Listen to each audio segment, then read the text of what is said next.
There are certain events in life that happen that you never forget. I'm talking about losing your child at childbirth. And this is a video for all grieving dads who are going through this grief at the moment. And maybe you're thinking remaining silent to bury your grief, to protect and support your wife or partner is the right thing to do. And it's hard to see anything else. It's hard to put yourself first. So I want to share with you my own story of how I lost my son nearly 20 years ago. And the one thing I'll say is the grief never goes away. It's not something you forget. It was the 27th of April 2005. I had a call from my wife. She was on the way to hospital saying they can't find a heartbeat. And I can't remember much, to be honest with you, after that phone call. I can remember the drive, and I could remember praying that this is a mistake. Anyway, I got eventually to the hospital, and I walked into the room, and I can just picture it now. I can see my wife sitting there in the corner, and there was a window next to her. And I haven't seen her so frightened. She was very quiet. She wasn't a person of many words. She wasn't very expressive. But I could sense and see the worry and the fear. Anyway, the doctor came, did the scan, and he pronounced our son dead. He had no heartbeat. And all our hopes, our joys, our plans, all those dreams that you have as a dad, that you'll take your boy out, you play football with him, all the parents' evenings, future happiness, school, graduation, marriage, everything washed away simply because they couldn't find a heartbeat. And it's hard. It's hard to understand what has happened. Your world crashes, it collapses. Joy is ripped out of your hands. So close yet so far. And I never got to say hello to my little boy.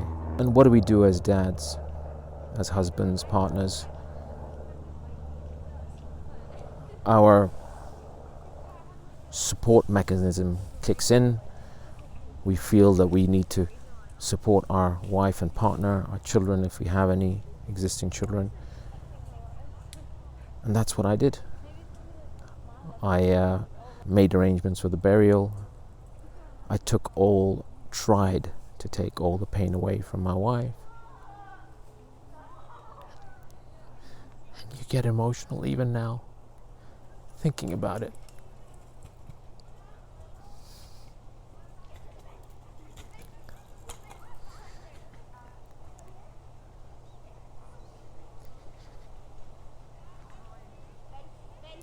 It's painful because you feel so helpless.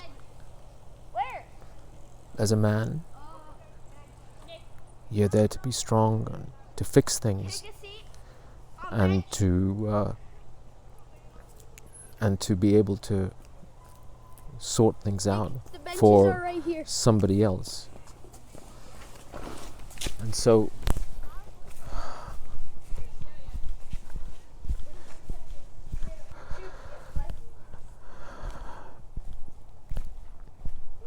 life takes a turn. This support role consumes you, takes over your life. So I made all the arrangements, and the hospital handed over my son to me. I wanted my boys at the time, the oldest was 10, to see him. And we buried him. My 3 boys and I, we buried him together. And I remember trying to explain breaking the news to his brothers that their little brother is not going to come home.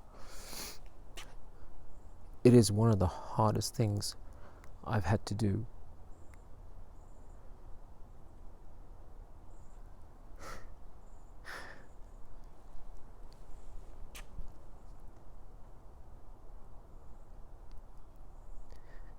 Is that feeling of helplessness.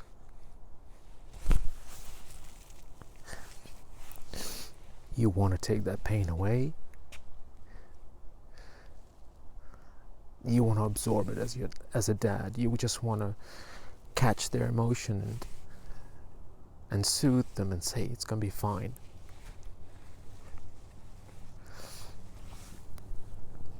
But grief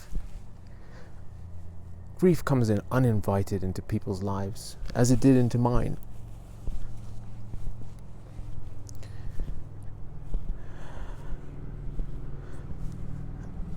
And it makes no apologies. It makes no concessions for anybody. It doesn't decide who's rich or who's poor. And the thing about this grief is that I went silent. Generally, I do communicate quite a lot, but I went silent just to protect my wife, just to try to make sure that I don't overshadow her sorrow, her grief. But we dads have feelings. I had feelings. I have feelings still. And they matter. And I only realized that years later.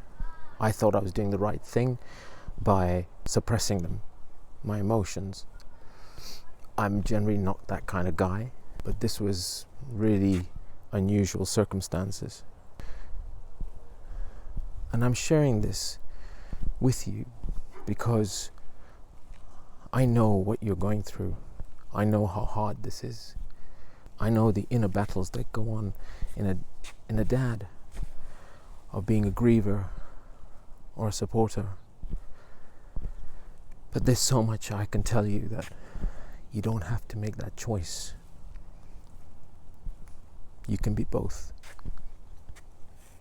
And I thought that I could get through this.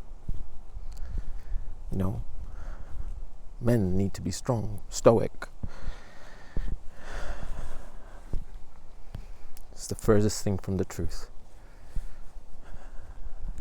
And if you haven't had a chance to speak to your partner, just ask them, because in my research, when I've spoken to partners and wives, they're seeing things that we fathers, we partners don't say, and we think they're not noticing, but they do notice. So I'm sharing this with you because I don't want you to feel alone, and you don't need to be alone. You don't need to be on this journey by yourself. There's some support out there for dads. It's not a lot, but there's some. And that's one of the reasons why I have started this channel. And I'm also going to start offering just some listening sessions for dads. No pressure, no judgments, no fixing, no spotlighting, just listening. It's a private space. And if you feel that you need for somebody to listen to your grief, well, I'm here. Because it's what I wanted. I was looking for another dad I could speak to, and I couldn't find somebody. And so I suppress my emotions. And what's the impact of that? I stayed silent for 20 years. For what? For it to resurface. You don't want to be doing that. Believe me. And when it does resurface, that grief, it comes back with a vengeance. It hurts even more. And it's as raw as it was on the first day. So I'm going to drop a link down in the comments.